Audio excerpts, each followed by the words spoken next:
2장 그 11장을 잘 아시는 것처럼 다윗이 죄의 사계절에 대한 이야기를 했습니다. 죄라고 하는 것은 바쁠 때 오지 않는다. 한가할 때 온다. 그래서 모든 사람이 왕이 출전할 때에 다윗은 왕궁에 남아서 한가롭게 있을 때에 그때 죄를 당한다. 그리고 우연히 모욕하는 밧세바를 보게 되었고 한 여름처럼 뜨겁게 그 마음 가운데 음욕으로 죄의 욕망으로 들끓었다. 그리고 결국은 타락하게 되죠. 죄를 범죄하게 되죠. 그래서 just one night, 그냥 한 하루. 그렇지만 그것은 쾌락이에요. 쾌락. 하루지만 it's pleasure. 그렇지만 그래서 다시 또 it's passing이라는 말을 했습니다. 분명히 죄 짓는 것은요, 거기에 쾌락이 있습니다. 기쁨이 있습니다. 하지만 그것은 지나간다는 것이죠. 결국 그로 인해서 다윗은 원나잇으로 하고 보내버렸는데 그만 그 밧세바가 임신하고 그래서 그 죄를 덮기 위해서 우리아를 부르지만 죄를 은폐하기 위해서 부르지만 우리아는 충성스러운 사람이었습니다. 그의 이름처럼 주님이 나의 빛이다 라고 하는 것처럼 하나님과 그 왕에게 충성한 사람이었습니다. 그때에 다윗은 그 우리아를 전제 한 복판에 적지로 내몰면서 결국은요 죽게 만들었습니다. 그래야 완전 문제를 저지르게 된 것이죠. 다윗의 마음 가운데는 죄를 지으면 사람 마음 가운데 하나의 관계가 단절되어지고 또 사람들과의 관계가 단절되어지며 죄는요 disconnected, 연결이 깨 분리된다는 사실입니다. 결국은 그 죄의 사계절에 대한 이야기를 했습니다. 오늘은 그 12절에 그러나 하나님은 그러나 다 모든 것이 완벽한 그런 시나리오처럼 보이지만 성경은 마지막 절에 그러나 하나님은 다윗이 향한 그 일을 악하게 여겼다라고 했습니다. 하나님께서 그 일을 아셨다는 것이죠. 그리고 1년이라는 시간이 지난 다음에 나도 선지자를 통하여서 다윗의 죄가 낱낱이 드러나게 됩니다. 깜짝 놀랐겠죠. 아무도 모르지 않는데 나단이 그 죄를 지적하자. 다윗은 깜짝 놀랐겠죠. 그 이야기가 12장 전반부고 후반부는요. 임신했지 않습니까? 임신했잖아요. 밧세바가 그 임신에서 아기를 낳습니다. 아기를 낳는데 15절에 우리아의 아내가 밧세바죠. 다윗에게 낳은 아이를 여호와께서 치심에 심히 앓는지라 했습니다. 몸이 아프죠. 그러니까 당연히 다윗은요 기도를 엄청 하게 했습니다. 그리고 그러나 그냥 기도한 것이 아니라 하나님께 간구하되 금식하며 밤새도록 땅에 엎드려. 그래서 주변에 있는 참모들이 왕이시여 저러다 죽을 것 같으니까 막 일어나시라고 했지만 다윗은 거기에 굴하지 않고 그렇게 엎드려 간절하게 밤낮으로 하나님께 아이를 살려달라고 부르짖습니다. 그러나 그 기도는 응답되지 않고 결국은 아이는 죽게 되어집니다. 그래서 결국은 아이가 18절에 1회 만에 7일 만에 그 아이가 죽으니라.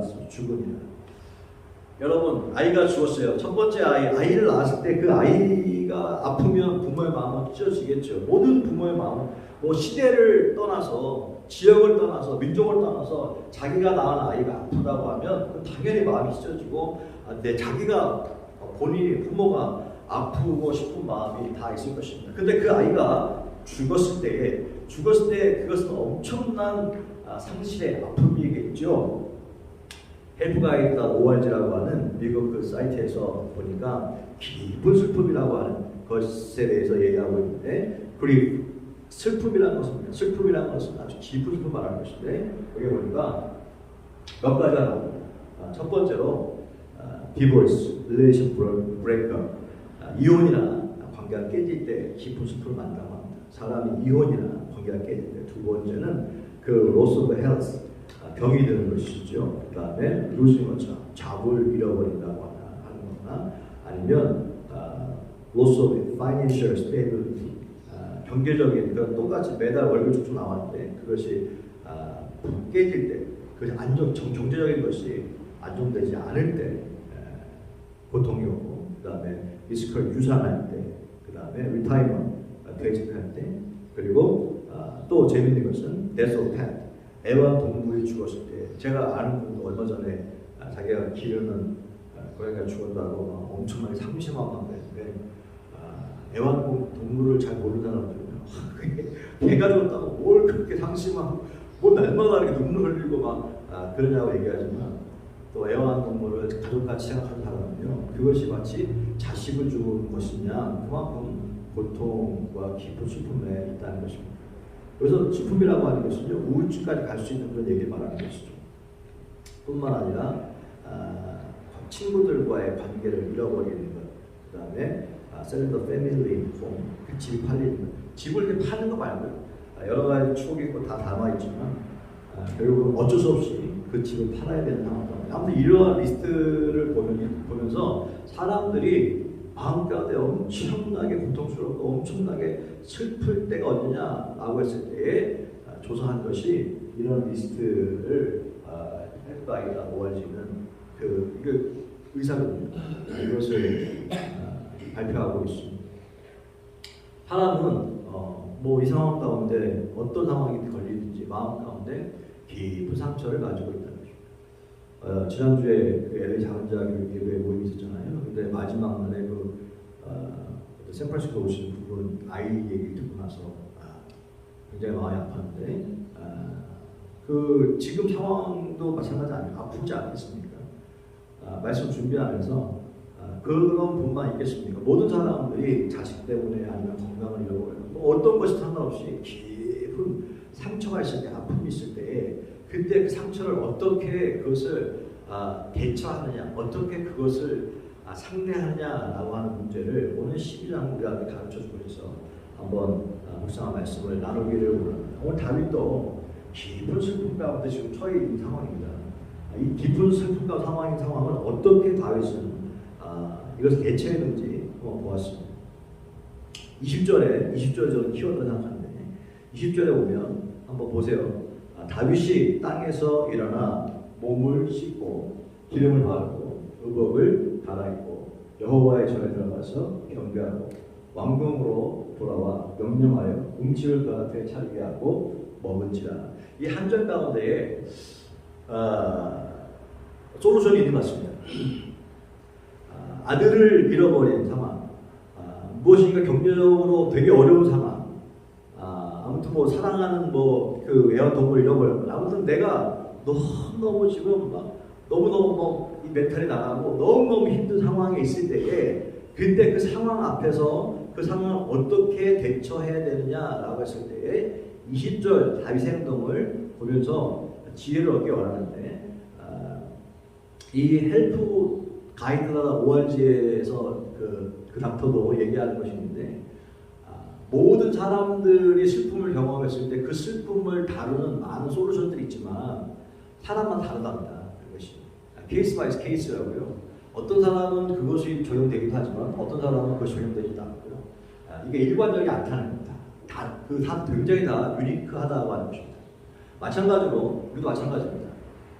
이 다윗의 솔루션이 있지만 이것이 100% 다 모든 사람에게 적용되는 것은 아닙니다. 그렇지만 이것이 하나님께서 다윗은 이렇게 했는데 그 다윗의 그 행동과 그런 리스폰스가 그렇구나라고 나에게 적용된다 어떨까?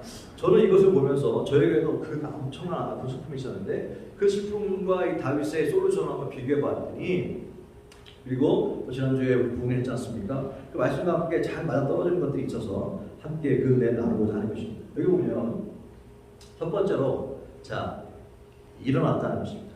따라합시다. 일어나. 어로즈 일어난다. 다윗은요 슬픔 가운데 첫 번째로 일어났다는 것입니다. 그렇게 장로들이 그렇게 그 주변에 있는 참고들이 몸이 상할까봐 일어나고 그렇게 얘기했는데도 불구하고 일어나지 않았던 다윗이 지금 스스로 일어났다고 합니다. 그렇게 살아났던 그 어린 아이가 자기 그 첫 번째 바세바를 통해서 첫 번째 아이가 죽었다고 하는 소식을 듣고 절망하고 낙심하고 더 오히려 내가 죽어야지 이런 마음이 있을 텐데 다윗은요 일어났다는 것입니다. 슬픔을 맞았을 때 첫 번째로 해야 될 액션이 있다고 한다면 일어나야 한다는 것입니다. 그런데 여러분 보세요. 너무 힘든데 일어나라고 일어나십니까? 일어나십니까? 일어나기는커녕 마음은 일어나고 싶어도 몸이 일어나지 못합니다. 정신적으로 일어나지 못합니다. 그런데 그 전에 다윗이 뭐가 있었습니까?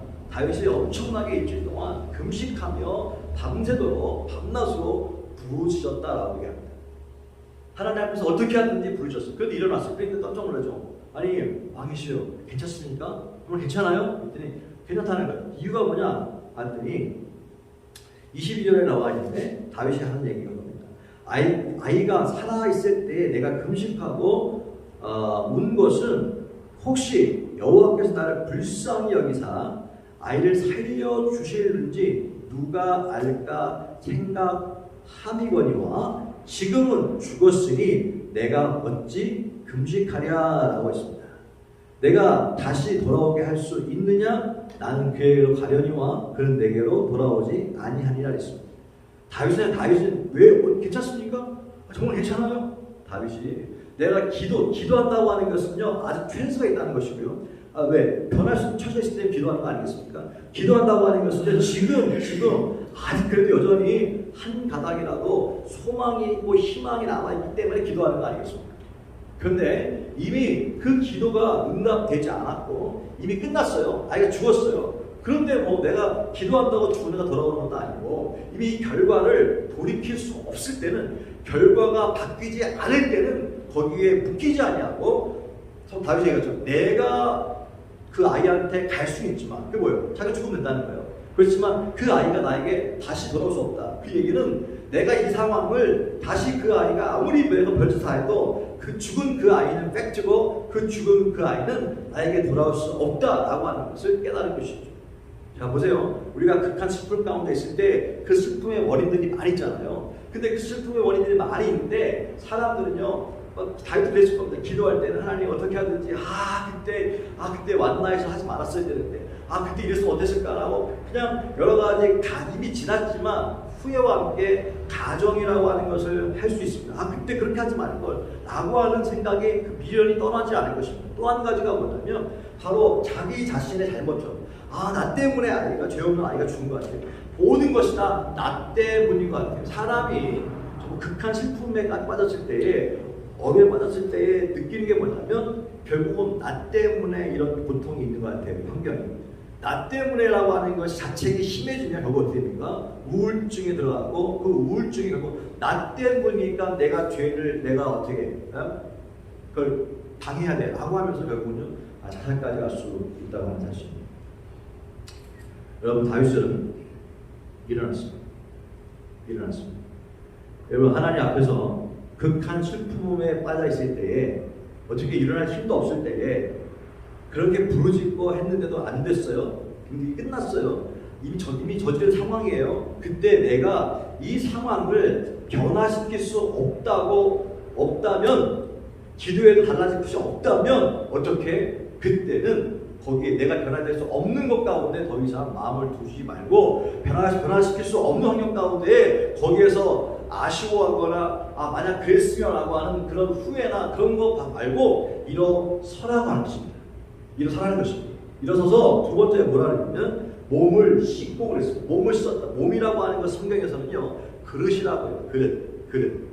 자, 몸을 씻었다고 하는 것은 무슨 말이냐면 내가 이 몸을 자기 자신의 그릇을 씻었다라는 뜻도 될 수 있습니다. 다시 말해서 내 그릇을 지금까지 있는 그릇을 씻었다. 몸을 씻었다. 다시 말해서 하나님께서 새로운 방법을 주시도록 내 몸을 비웠다는 뜻입니다. 여러분 하나님 앞에서 무엇이든 절망의 순간이 있을 때에 그때에 시간을 좀 세고 하고 그 다음에 그것 빨리 벗어나기를 원한다면 일어나서 몸을 씻는다. 내 마음을 씻는다. 내 몸을 씻는다. 그릇을 씻는다. 하나님 앞에서 하나님 이제 내 인생 가운데 이렇게 이것 때문에 내가 절망할 수밖에 없고 낙심할 수밖에 없지만 하나님 내가 내 마음을 씻습니다. 내 그릇을 씻습니다. 그 얘기는 하나님 앞에서 내 그릇을 새롭게 함으로 말미암아 새로운 new way, 새로운 길을 기대한다는 사실입니다. 뿐만 아니라 그렇게 몸을 씻은 다음에 기름을 바르고 언어인게 힘써 기름을 바랐다. 성경에서 기름이라고 하는 것은 성령을 상징하는 거 다 아시죠? 그런데 그 기름은 성령을 상징하는 뿐만 아니라 기름이라고 하는 것은 성령이라고 하는 것은 바로 위로자 컴포를 위로자라고 하는 또 있습니다. 성령은 위로자. 깊은 슬픔을 갖고 있을 때 기름을 발랐다라고 하는 것이 두 가지인데, 성령께서 나에게 내 마음, 상한 마음, 이 아이에 대한 아쉬운 마음, 아이 때문에 고통스러운 이 마음을 어떻게 위로해 주시고, 위로해 주실 뿐만 아니라 여기서 내가 이 상황 가운데서 앞으로 앞으로 나아갈 수 있도록 힘을 달라고 하는 그런 마음이 포함되어 있다는 사실입니다. 여러분, 우리가 어려움을 당했을 때에 일어나려면 성령님 마음을 위로해 주시고, 위로할 뿐만 아니라 어떻게 여기에서 헤어날 수 있는, 일어설 수 있는 힘을 더해 달라고 기도해야 될 줄로 믿습니다. 뿐만 아니라 의복을 갈아입고 의복을 갈아입다고 하는 것은 그 전에 계속해서 엎드려서 기도했지 않습니까? 눈물의 옷, 슬픔의 옷, 정말로 죄를 뿌리면서 그렇게 기도했던 그 과거의 옷을 벗고 다시 새로운 옷을 입었다는 것은 하나님께서 나에게 새로운 것을 해야 할 것을 기대하는 마음이 있었다고 하는 것입니다. 성경은 슬픔과 죄의 옷을 벗고 새 찬양의 옷을 입어야 될 줄로 믿습니다. 의복을 갈아입고 벗어 던지고 갈아입고 그 옛날의 슬픔과 이 고난의 죄의 옷을 던져 버리고 새 찬양의 옷을 입으라는 것입니다. 그래서 보세요, 뭐라고 했습니까? 5절에 여호와의 전에 들어가서 뭐하고? 경배하고. 여호와 전에서 경배한다라고 하는 것은 무엇입니까? 경배한다는 것은 그분께 찬양하라는 것입니다.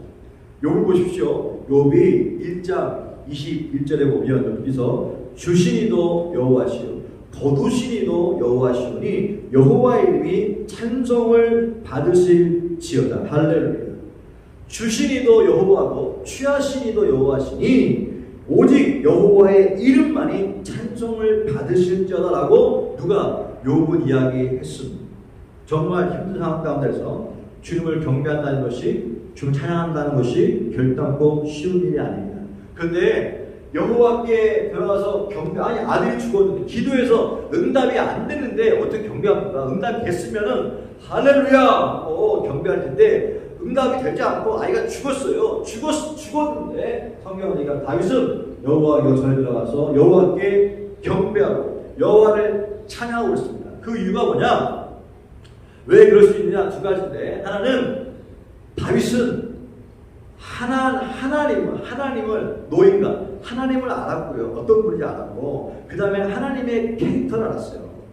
여러분, 하나님 어떤 분이십니까? 예레미야 29장 11절에 여호와의 말씀이니라 너희를 향한 나의 생각을 내가 아나니 평안이요 재앙이 아니니라 너희에게 미래와 희망을 주는 것이니라. 할렐루야. 바로 우리가 지금 상황 가운데는 나한테 나쁜 상황이고 좋지 않은 상황이고 최악의 상황이고 슬픈 상황이고 내